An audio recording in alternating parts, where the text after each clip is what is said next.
Hello, ladies and gentlemen, and welcome to a NERD-Vous breakdown brought to you by the REC podcast. I'm your host, Roman Chavez, and with me, as always, Eric Icarus. On NERD-Vous breakdowns, we are talking about comic book stories, comic book and movie characters. We break these things down into digestible bites. Yes. And today we're going to focus on the Scarlet Witch, Wanda Maximoff, the upcoming WandaVision streaming on Disney Plus on January 15th. Hopefully I'll have this edited and put together before the show comes out, so that we don't look like a bunch of hacks, all right? But we wanted to talk about Scarlet Witch because the show looks bananas. It looks bonkers. Trailer. And very much so. Yeah. You're getting a lot of the, campy feel of early 60s sitcoms a la I Love Lucy. You're getting a lot of this reality warping a la Stargate, I guess. Well, Yeah. I don't know. Yeah, there's obviously a mystery afoot. Yeah.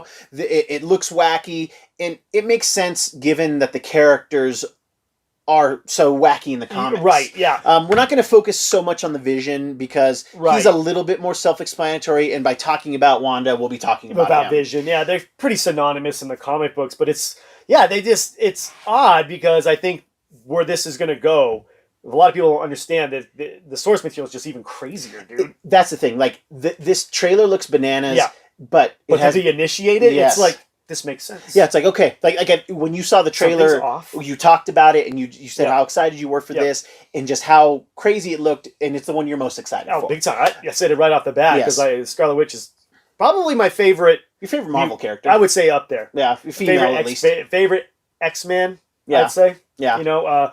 Love the costume. Always loved the costume. Problem is, I guess her powers are just so MacGuffin-y in the comic books. Yes. Yeah. She's the hex. What is it? She has hex bolts, which are just kind of her ability to throw things. Just energy projection. But they talk about how she wields chaos magic, and we get that term for years. Yeah. But then according to Doctor Strange, there is no such thing as chaos magic. So that'll play into something a little later. Yeah. And then there are other versions of her from different realms, and even sometimes the main, what we call the 616 universe, where she kind of alters probabilities. Right.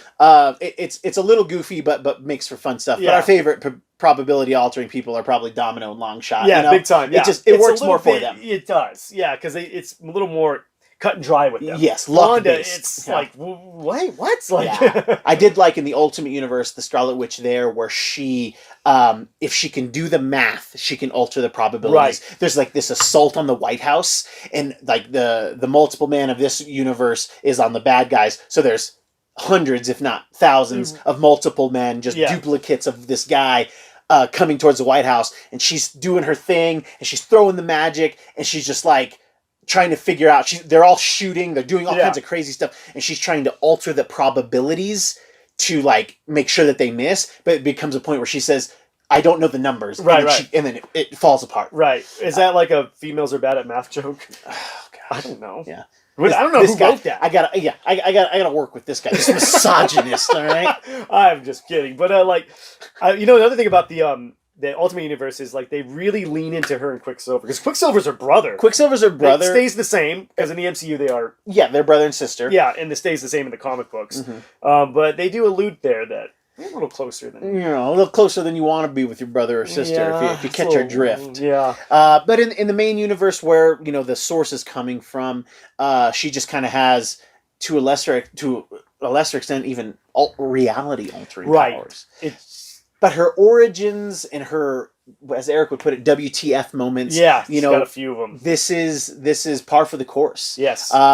She debuts in 1963-64 in X-Men #4 in the Brotherhood of Evil Mutants.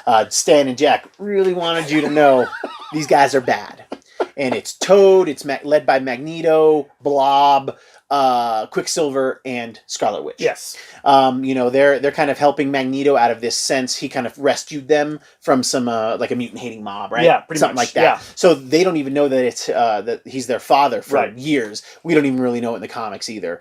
They're kind of helping him out of this like sense of duty. Right. They end up getting kind of their redemption by joining the Avengers. Exactly. Yeah. Which is really, even though they start off as mutants and in the X-Men, they're more Avengers than anything else. Big time. Pietro dabbles more in both because he was then a member of X Factor later. He stayed more in the mutant realm, but Wanda has just kind of hung in the big leagues on the big A team, as it's for known, sure. You know?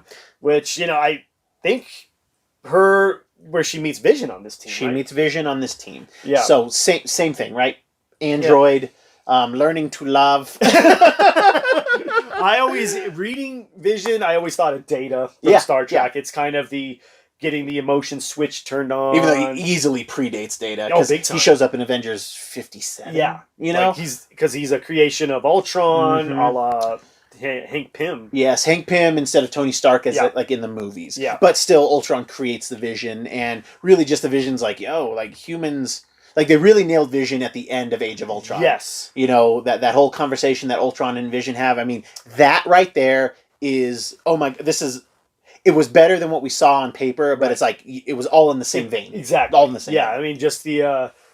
how can you be so foolish and naive, and then him just looking at Ultron and be like, well, I was born yesterday. You know, just enough. Just enough. You know, just enough of that Joss humor.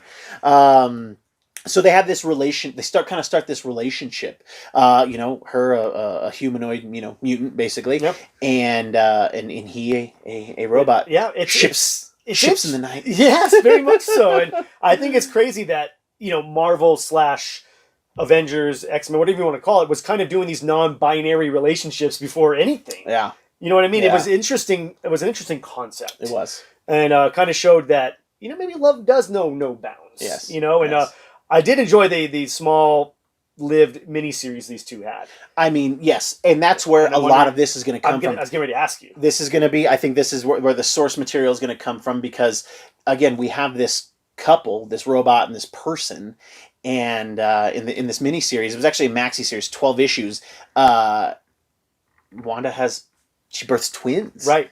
And these twins later have some ramifications, and we'll get to that later in the episode. But there is some ramifications to these children being born. But it's just kind of like, we're just supposed to kind of take this as the readers. Right. It's odd. Exactly. And they're around for a little while, and then they're not. Yes. Somebody kind of lets her know, hey, your children aren't real.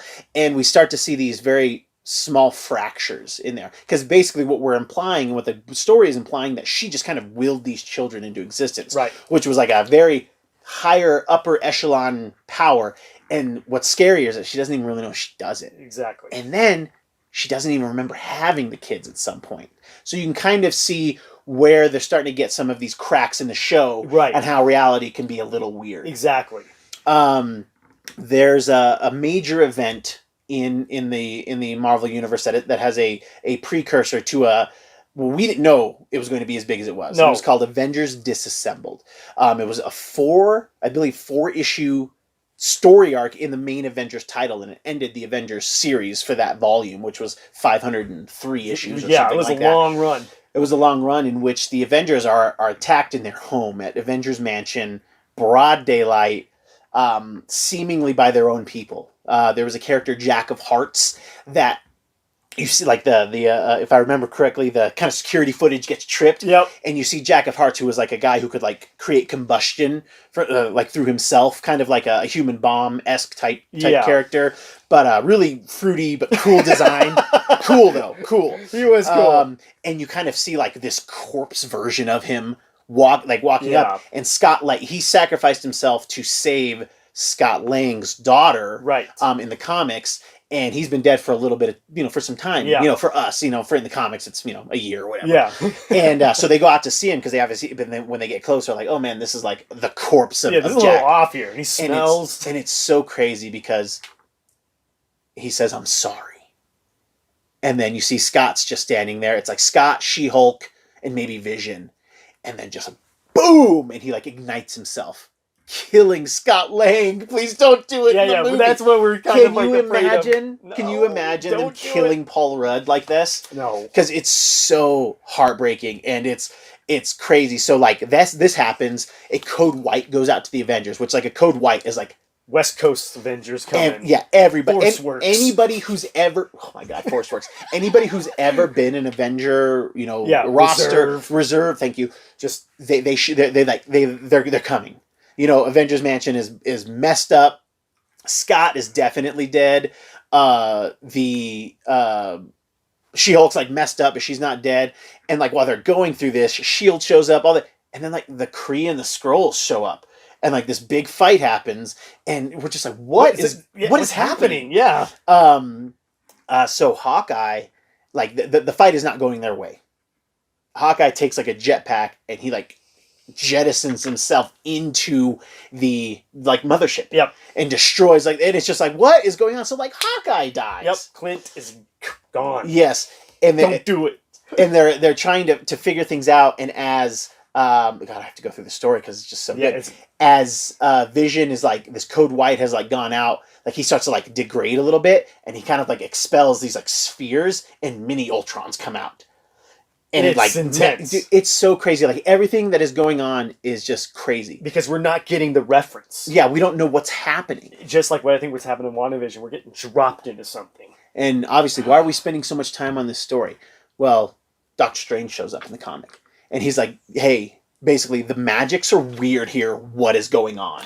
Yeah, our boy right here. He said, and they're like, "Hey, we just got attacked. Like what, Yeah. And he's they're starting to piece it together, and like Cap kind of figures it out before anybody else. And there's this crazy scene where like they go into, I'm not sure if they're actually in the mansion. I'm pretty sure they are, and like part of the mansion is like destroyed, and they go in this room, and it's Wanda there, like with the twins, like twin boys, like young, and she's like playing with them, and you can tell like what's happened has transpired because of like a mental break that she's had. Yeah.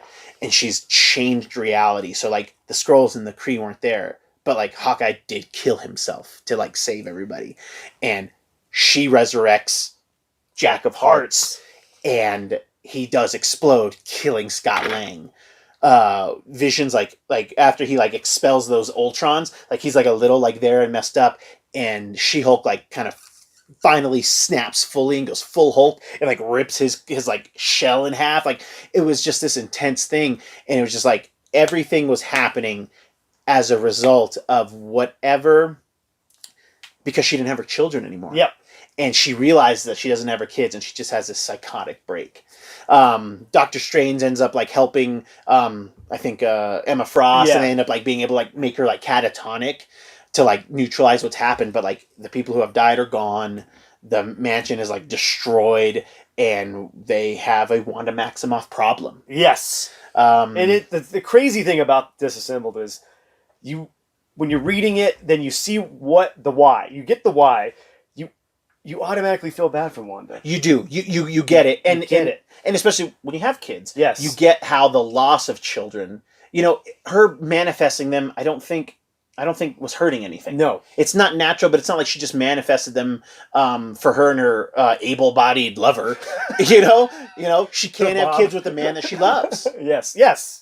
And with a being that she loves. Whatever. There you go. Yeah. And it pushes her. It does. Yes. And I mean that was what I pulled from that was like, I think all of us in that situation, who wouldn't do the same thing? Who wouldn't want your kids back in that situation? Regardless of the cost. Yes. And the thing is that she doesn't even necessarily know how much havoc she's creating. Yeah, it's definitely a part of her that's doing it. Yes. Not all of Wanda. Yeah.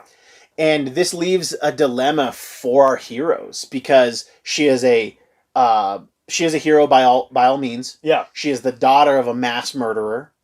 She is she is an X-Man. She is an Avenger. And she's a naughty nurse sometimes. Wanda, if you're nasty.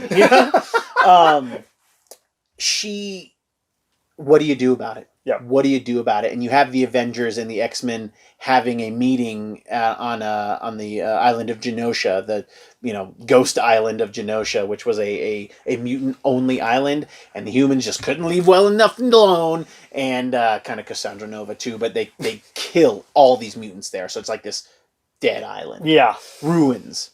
And actually Xavier and Magneto kind of have kind of like pulled themselves from the game, and they're living on this island like together. It's really weird and kind of interesting. But yeah, like the Avengers and the X-Men are meeting to see like, what do we do? Because they haven't let known to the press that like Wanda was responsible for this. Because they're like, if they get it that it was an Avenger, like what does that mean for us? If the people find out it was a mutant, what does that mean for mutants? Bad news, yeah. So they're trying to figure out like what we should do. And like I think Pietro and a couple are like, hey, are we seriously talking about killing my sister? Right. And they're like, yo, like we just don't know what to do. Like, I don't know if we can help her. Because they tried to find her. She did have like a magical mentor. Yeah, Agatha. Agatha Harkness. And when they go to find her to tell her what happened, like creepy. her body is like has been there for a long time. She's just like in her chair, and she's been dead for quite some time. So obviously, like Wanda did that, or whatever happened. She's been dead. Yeah. So Agatha cannot be reached. Maybe in the spirit realm. Sure. But on the astral plane, because ultimately, her power is like altering reality. That's kind of what we're actually getting, a fleshed out version of her powers here. And Doctor Strange, he says there's no such thing as chaos magic, and he's kind of alluding to the fact that her magic is mutant because it wasn't learned. No. It wasn't earned. Like he talks about how, just like we've seen in the movies, you have to train. Yep. In the movies, Doctor Strange is sleeping and his astral form is still reading. Yes. Like you have to be trained. So she just kind of got all of this power without having the proper training. Right. On top of being mentally damaged. Yes. Having mental illness. Right. And so they're really contemplating it. Quicksilver says, "Nuh-uh." Yeah. And he goes to tell his sister, and he goes, "Hey, like this is," and she's even kind of like, "Hey, maybe it's for the best." Yeah, I don't want to hurt anybody. Yeah, she doesn't want to, and he's like, "Don't da da da da." Yeah. And it's this beautiful thing where they're all talking, like all the Avengers, all the X-Men, they're talking about what they're gonna do. Magneto's like, this is ridiculous, and you just kind of see like things like fading to white. And as they fade to white, they kind of come to, and it's such a great story to talk about, but it's called House of M. Yeah. And it's this kind of world where everybody on the Avengers and the X-Men gets what they want. Yep. To some extent. Maybe not exactly, but something that's going to benefit everybody. Right. This world that these people wake up in is like a utopia for mutants. Like mutants are the majority. Yeah. Like they even make references to like Tony Stark, like he's really smart for a human. Totally. Yeah. Like Stark Industries is like the third or fourth like best, run company. Yeah. It's not, so even though I think Tony has like a family or something too. Like he's still getting things that he wants. Magneto is kind of like the de facto ruler of the world. Exactly. And I think this is interesting because I think it plays into the show because what did she say? In the show? But we know what she said in the book. But. So we have this like perfect world. There's only two people that can see through the facade. Wolverine, which is arguably one of my favorite parts of the story. That part is awesome. And he kind of wakes up on the SHIELD helicarrier next to Mystique in bed. And he's just like, just kind of freaking out, runs out to the edge of the helicarrier, looks at New York, can see that it's different. And like James Howlett is the head of SHIELD. But because of Wolverine's powers, because of, his past had always been so clouded, he doesn't remember where he came from because whatever Wanda has done to reality, it gave him all of his memories so he can see through the facade. So he's got to go through and he's got to find the heroes, and you find that Cap is like a, nearly 80-year-old veteran. He was able to age. The school is like thriving. Like there's several different Xavier School for gifted youngsters, but there's no Xavier. Like there's like a lot of in memoriam to him because he would maybe not easily, but he would be a problem. So whatever she did, she like made it so that he's not there. Yeah. And then you have, like I said, Magneto kind of running things. Yeah. And he's got 3 children. He's got Polaris, he's got Quicksilver, and his human daughter, Wanda. It's very interesting that in her world, she's just normal. Which would make so much sense. Yes. And after everything, why wouldn't you just want to be normal? After all this chaos all the sacrifice, all the heroic stuff, sure, and all the bad stuff, But at the end of the day, the lead up to Disassembled, it just showed you she just wants to be married with kids. Yeah, that's all she wants. Yeah, being a hero is fine for her, but at the end of the day, she just wants to be loved and to give love. Yes, and I feel like she was never able to have that. Yeah. So why not get it? If you can warp it, do it. Yeah. If you warp it, they will come. All right? The story comes to a head when people are getting their memories back through various convoluted ways, but still fun. It's a fun story. Bendis? Oh yeah, Bendis. Yeah, Bendis doing his thing in the 2000s. It's amazing. But it all comes to a head where enough people get their memories back. This big fight's going on, and Wanda just kind of like snapping at him and be like, you know what? I tried to give you guys everything that you wanted. I tried to make everything happy. Like, why can't you guys let me be happy? Right. And there's this great scene where you see Doctor Strange is like fighting in like his surgeon outfit, doing stuff, and then Emma Frost is there and she can read Wanda's mind, and she's like, oh no, and she tells Strange like, throw up a shield, I'm going to try to reinforce it, basically psychokinetic energy and everything like that. And as Wanda's like reality starting to crumble around her, the house of cards is falling, she says 3 words: no more mutants. And then we fade to white again. And then we have all of our heroes waking up in various like parts of the world because they were in different spots. The people, this meeting that they were having on Genosha, all of those people are there. But you have like the mutant population was in the like tens of millions maybe. Yeah. Which is nothing compared to like the overpopulation. But now there's like less than 200 mutants on the planet. All of those people still exist, but all of their powers are gone. Yeah. So you have like the Blob, and he's got like all this like extra skin, like he's no longer like this fat guy. You see Iceman like walk in the room and he can't freeze up. A couple people were able to retain our main X-Men for the most part. Yeah, the ones you love. Yeah, like I said, Iceman didn't keep his powers. There was a few like big guys. Ooh, Chamber didn't keep his powers. Oh no! So like he just has this like gaping wound. Like they have him in like something to keep him alive because he can't, like the fire is gone. Yeah. So he just doesn't they had have to it. change his name, I'm sure, to the Gape. Oh, how dare you! Man's a hero, all right. And just kind of focusing on these 2 major events with Wanda, you get that what's going on in WandaVision. Yes. It may have more to do with her than we realize. Right. It may not be being done to her. She may be doing it. Yes. Is that fair to say? I think that's very fair. I think that's where they're taking this. I think we're going to get a lead up into the new Doctor Strange Multiverse of Madness. Yeah. Is that right? Maybe a Strange cameo. I would say so, because this very seems like it's taking place in 50 different places. Yes. Inside Wanda's head. Or Vision's head. I haven't... So a new trailer dropped this week, and I haven't watched it because I really want to be impressed. I just want to be surprised, too. I wouldn't be surprised. I wouldn't be shocked if there was some AIM references. Sure. Why is she such a... why do you like her so much? I really enjoy kind of what I was talking about. There's somebody who's sacrificed so much, can't... And can never just really get what she wants. She can't get ahead. She just can't get ahead. Yeah. And no matter how much of the sacrifice she's given, she always ends up more hurt. Mm-hmm. Even being heroic. Being the heroics always end up hurting her more in the end. Yeah. She, the one she loves die. She forgets her kids.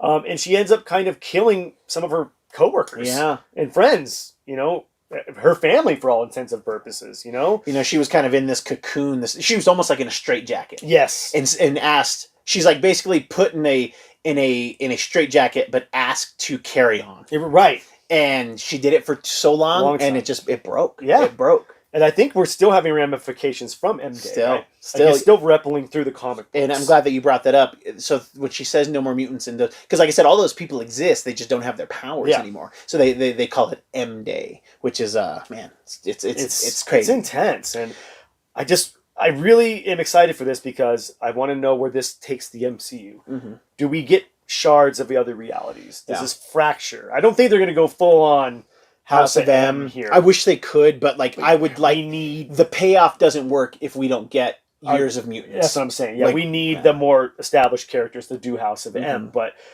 I mean, if they do a mini version, I'm okay with it. And I think they'll do some weaker, some weaker version of that because it's such an encompassing thing. That's an event. Yeah, it is. To her, the sons that she had, that her and the Vision have, Teddy and William. Yeah, yeah. And they are Speed and Wiccan in the Young Avengers, which... We might get that eventually. I think we will. So kids, those books are going up. Young Avengers #1, a bunch of first appearances in there. A friend of mine on Instagram buddy, Timawa. I love that guy. He put it perfectly. It's a modern day Giant Size X-Men #1. So many first appearances we're going to get there. That book is already starting to go up. I remember I had a hard time selling a set of 1 through 6 for like $80 last year, and now like issue 1 is it's getting up there. So if they're still in the dollar bins. They're still in the $5 bins because they just got folded into stuff. So check your back bins, guys. Yeah, that's going to be one to hold on to where we have kind of the next Avengers team, which I could see them going. Yeah, absolutely. Why not? I love the Scarlet Witch because I love the fact that I like. She's got so many chapters. Yes. Of a character who's really... She has had a couple solo series that weren't strong. Which were great. They were all good.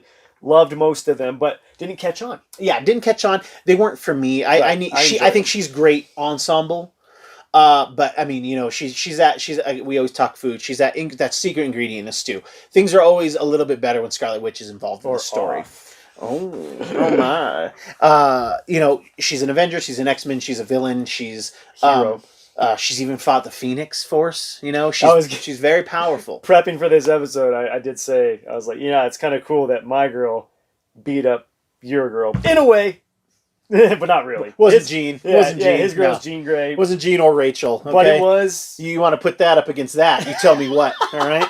Tell me what. It was Scott Summers, inhabited by the Phoenix Force, right? And then Wanda ends up. It was basically white bread, with the Phoenix. Come on, now. Right? Come on. I like Cyclops, but he's white bread, and we know it. Yeah. Okay. Favorite Wanda moment for me, please. When it's an AVX axis, when she kind of inverts the moral compasses of heroes and villains. It's just a quick, funny thing that she does. I don't know what I think. Dr. Doom is trying to, or Red Skull. Yeah. Trying to like lay waste to the rest of the mutants, and her and Doom do some things. Yeah. And the villains start acting hero, and the heroes kind of start Tony ends up unleashing a drinking again. Yeah, and unleashing some virus. It was in the Iron Man 3. Oh yeah, the Extremis. They have an app on a phone. Yeah. Which I mean, come on, it's just cool reading. That part of the AVX story I enjoyed. Deadpool is he's completely sane. Yes. Yeah, I think he goes by Zenpool. Yeah. You have Sabretooth becoming good. Yep. Carnage. Yes. Carnage was great. Yeah, just cool little things they could do. That was my favorite. Yeah, story was garbage, but like there was cool moments. Yes. There was cool moments. I think for me it is in the fabric of Disassembled and House of M, just like her presence there. Right. I liked her in the Uncanny Avengers storyline where it's like, hey, we're putting together this Avengers team led by Havoc, has Rogue, has Wanda, so we've got it's mutants and other Avengers people. It's pretty cool. Yeah, it's kind of like what they're calling like a unity team. Yeah, totally. So there's some interesting moments there, especially with like some tension between Scarlet Witch and Rogue. Yes. Like it creates some interesting drama and some really good points about like why is she on this team? Like she almost killed all of us. Yeah, it's like maybe we just keep tabs. Yeah, I'm pretty sure that's if I remember correctly, that might be why Rogue's there. She's like the hint. Yeah. I'm grabbing your face, girl. Yeah. And that's it. That's it. And that's it. Yeah. We're excited, guys. I know you're excited. We all want that. I need that MCU in my veins, baby. And I'm excited for this Friday. Yes. I'm excited for this Friday. I need to get this thing all edited up so we can get it out before then, so you have some reference. Because honestly, I don't believe any of this is going to be in there. But it's just this is where it's coming from. Right. That's what I This is the pool. This is the pool. This is where they're pulling from, and I think it's. If you enjoyed anything we're talking about, go grab these books. Read these books. Yes. I mean, I feel like we're giving you pieces of it, and if you enjoy what you're hearing, go read it. Yeah. Disassembled in my top 10. Oh, yeah. Love it. It's in my top 10 story arcs. Right. But like in terms of major events, it's I don't think it's there just because there's so many of those. But in terms of like something that just happened in continuity, there were spin-offs, but like all of the crossovers didn't really have much to do with the main story arc. Disassembled in House of M was kind of Heroes Reborn done right. Interesting. That's I got a soft spot for Heroes Reborn. It's not great, but I have a soft spot for it. Kids, that was our Nerdfest breakdown. Man, I almost got through the whole show without messing it up. Dang it. We're gonna get there. We're gonna. But we made it up, so we got to get used to it too. I think Wanda was putting a hex on this episode because I gotta say this was the fourth incarnation of this. We've shot this a lot, guys. I'm gonna give you a little peek behind the scenes. This has been a whole thing. We really hope you enjoy it. Yes. If you like what we're doing, hit the subscribe button.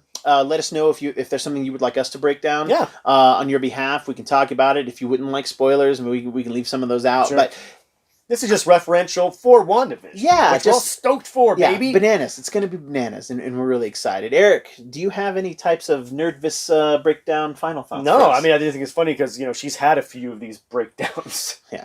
So this is perfect for Miss Wanda. Yeah. Maximoff, I love you. It's gonna be killer, guys. Thanks for watching. Thanks for listening, and we'll catch you on the next NERD-Vous breakdown.